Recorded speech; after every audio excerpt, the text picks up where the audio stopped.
Labvakar, šodien es gribētu parādīt atkal kaut ko interesantu. Interesantais tas, kad mana soma, mēs atbraucām no Daugavpils un no misijas, un soma, redziet, no iekšpuses šādi sāk vizuļot. Nekad tā iepriekš nav bijis. Es jau teicu, nu jā,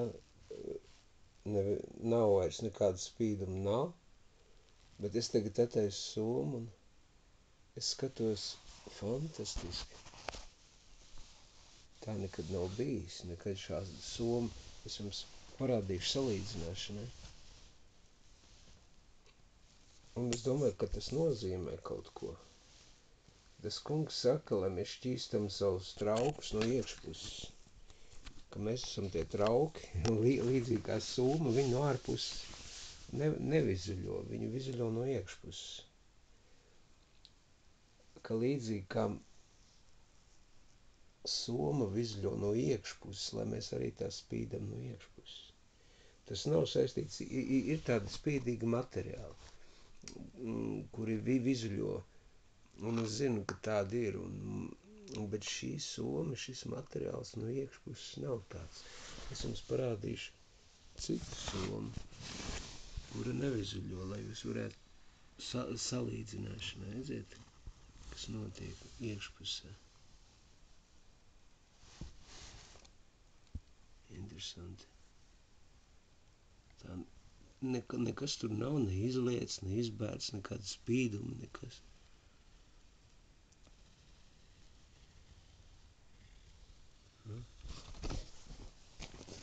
Un redziet, blakus ir arī soma.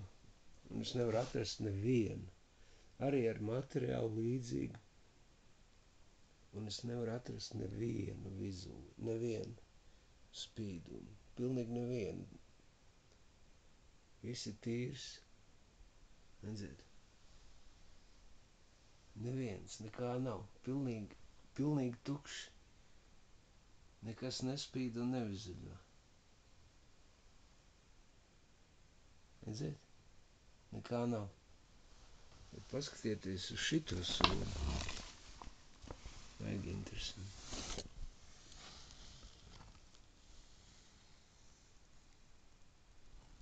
Tā ir somas iekšpuse.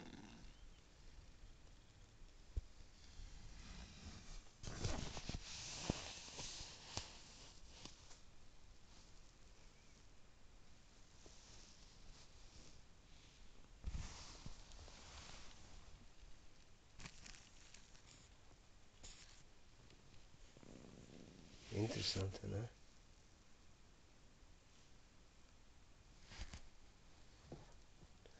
Un arī drēbes un krekli arī šādi vizuļo.